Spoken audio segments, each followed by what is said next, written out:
In the upper colonies of pre-revolutionary America lay a highly unique society, the Mayflower Colony. Founded by Calvinist religious extremists from England, it is famous for its socially repressive practices. This is a subject of Nathaniel Hawthorne's 1949 novel, The Scarlet Letter. In the novel, a young woman is punished by the authority of the colony for adultery. After her sentence, she is forced to forever bear a scarlet letter. She is taken to a wooden scaffold to be publicly shamed. In the crowd, she sees her husband.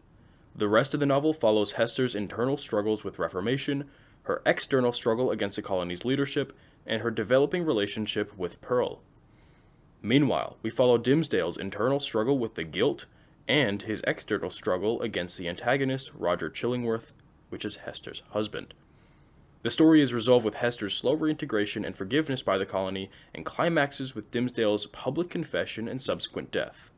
The novel shows how Puritan society is a paradox of contradiction, something that Hawthorne highlights satirically regarding superstition, elitism, and social hierarchies. He emphasizes these problems with stark symbolism in Chillingworth and Pearl. Finally, all is shown under the tone of dark romanticism, with the themes of guilt encapsulated by Dimmesdale's Scarlet Letter and that of punishment with the wooden scaffold.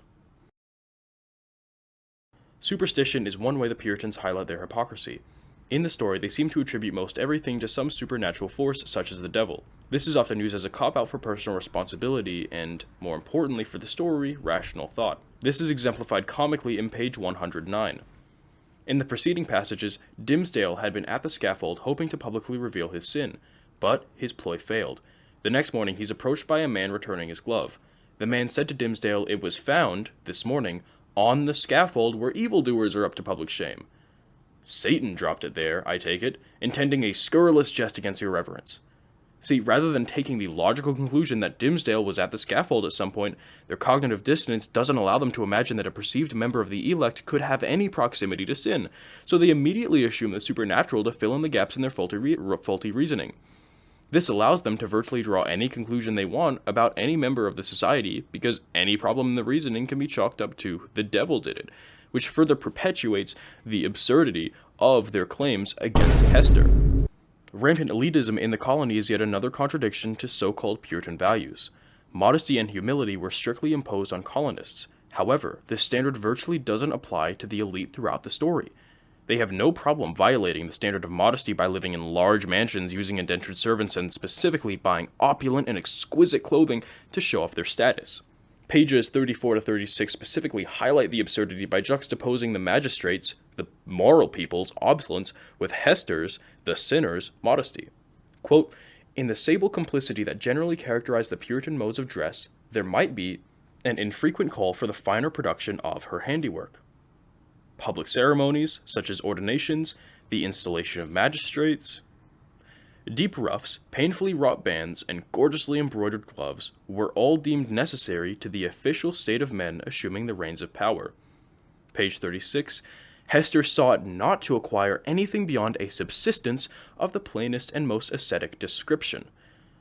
This clearly shows a juxtaposition between Hester, who's supposed to be on the low end of morality, who's acting more moral than the individuals who are supposed to be on the high end of morality.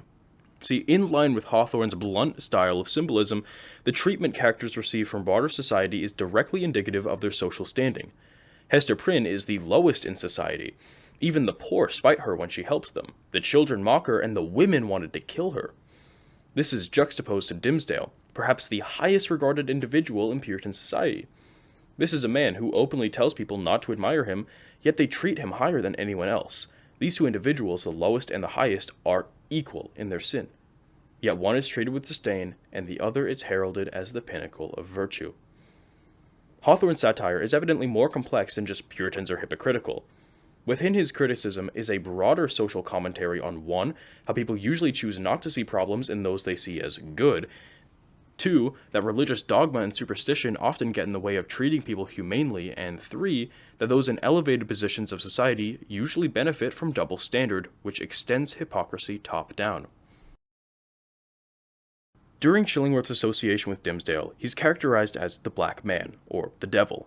At the beginning, the people of Boston want Chillingworth, a doctor, to help Dimmesdale, yet people begin to see Chillingworth not as a helping force, but a corrupting force.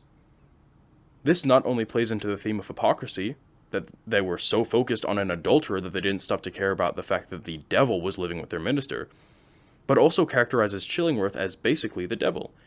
His laboratory causes his face to blacken, he goes out and picks herbs just as a black man picks souls, he tortures Dimmesdale's soul, etc. However, this is just the surface of Chillingworth's character. See, at the start of the novel, in chapter 3, I found myself liking his character. Here was a man whose unification with his wife was finding out about her own adultery and unfaithfulness, yet his first order of business was to care for her and her bastard child with medicine. He immediately forgives her and even says that they were even in their transgressions. Yet one can see how the longer he spends in their society, the longer he obsesses about punishing Dimmesdale, the more he degrades, until he is shocked by his own appearance in chapter 14. Thus, Chillingworth shows two integral symbols. The first is about his character as the devil, and therefore as the clear antagonist. Yet his degradation shows the symbol of the effects that a spiteful society has on its emphasis on punishment and revenge. Whereas Chillingworth's degradation shows the impact of Puritan culture, Pearl's happiness, rowdiness, and love of nature is a symbol of separation from that toxic society. While she's generally portrayed as happy, we see another effect this separation has, which is her unique perspective on the world. The magistrates of the colony even wanted to take her away because she didn't fall in line. This separation from society, however, also has a dark side, insofar as we see her mistreating animals in chapter 15, which symbolizes Hawthorne's conflicted view on nature.